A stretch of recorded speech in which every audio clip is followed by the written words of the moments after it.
I have one thing and one thing only to say after watching this Power Rangers Isekai. How in the have we not had this done before? This is brilliant. This just makes sense. It made sense when I read the synopsis. Makes even more sense after watching the first episode. Yes, we did have recently Go Go Loser Ranger, which was fantastic. Amazing show. Go watch it if you haven't. But throwing a Red Ranger, the leader of a Power Rangers level group, into another world after saving his own, and not doing anything crazy like, oh, here's his intro, now he has to get used to a fantasy world, no. A true Red Ranger, he looks at this and it's business as usual. He saved one world, maybe he's gotta save another. They do a time skip immediately of 6 months, and this man's already kicking ass and taking names. And the idea of not...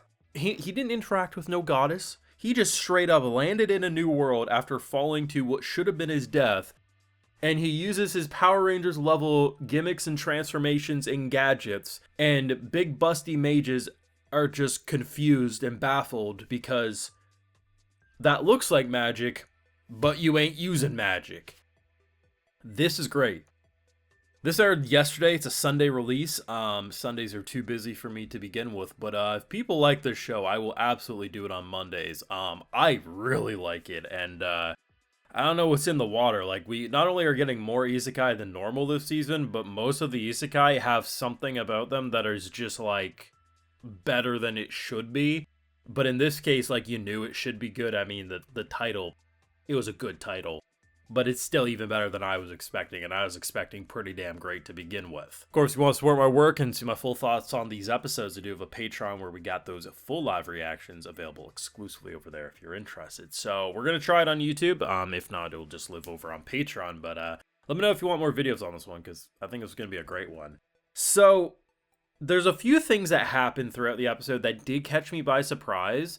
The biggest one was I figured... Now, granted, I'm not the biggest Power Rangers guy, the Super Sentai stuff. Like, I'm not necessarily the target audience. I used to dabble in it when I was a kid, like anyone most likely does.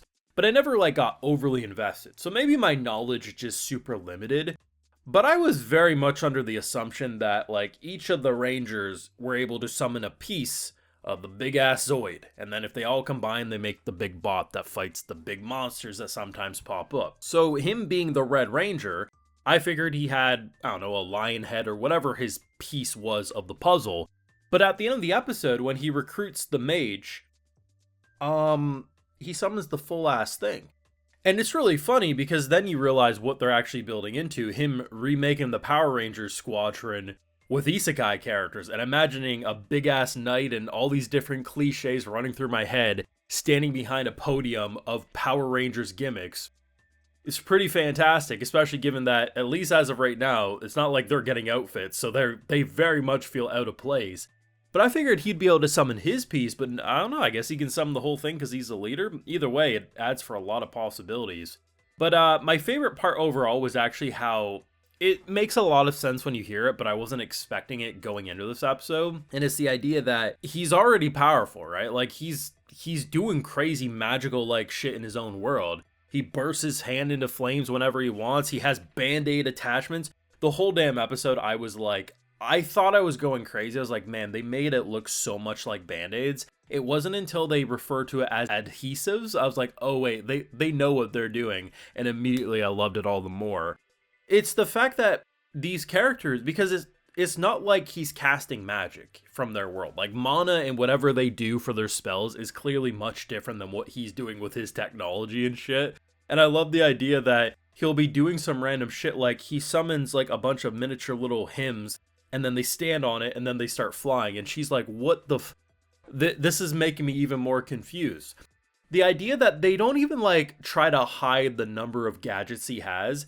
In this first episode, he goes and shows like 12 different things he can do. He's like, I can do this, I can do that, I can do this too. Like, they speed ran through a giant list, and I don't know, like, I figure this type of show would be like, oh, you know, we might see one or two things he can do as a Power Rangers in this episode, and over the course of the show, we'll see the bigger list form. No, he just He's like, hey, this is what I got. And now we already have a good taste of what he can pull off in battle. And I'm sure we still didn't even crack half of what he can do. It's just, I walked in assuming this was going to be a show that understood how stupid it was, and it was fun because of that.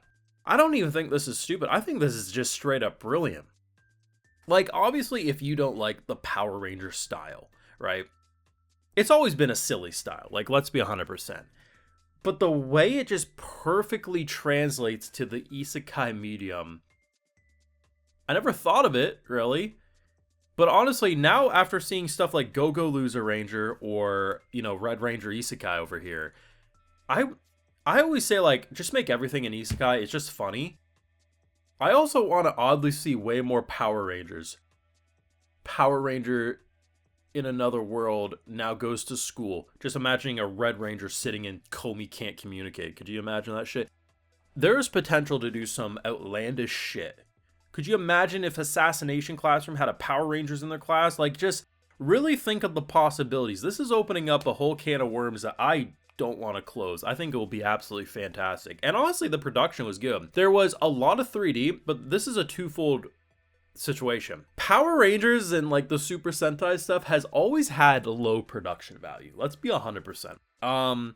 It's always looked pretty, like the practical stuff has been both a good and negative hindrance, you know, all in one. So when it is very much like, damn, that's some old school 3D, a part of me is just like, that's Power Rangers for you. But two, a lot of it actually did look good. The initial charge of this like Dragon Beast, I had to do a double take. I was like, was that hand-drawn or was that 3D? Yes, when it was on a wider shot, I realized it was 3D, and yeah, it was very clunky, but I mean, the thing was giant. I don't know, it's like, it got across the feeling of live-action Power Rangers despite it being animated. Like, that's the best part, because often when you have these big fights, it's people in costumes just doing like some silly ass gimmicks, and that's kind of the vibe it was giving me. I thought it was a great first episode.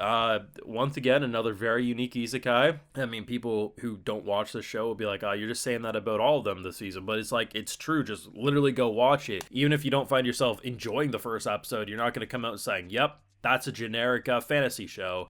If you are, I just think you're being a hater, to be honest. It's okay not to like it, but this is clearly doing something interesting. And there's not, despite, yes, having Go-Go Loser Ranger, we don't get a lot of Power Ranger style stuff. Just make more.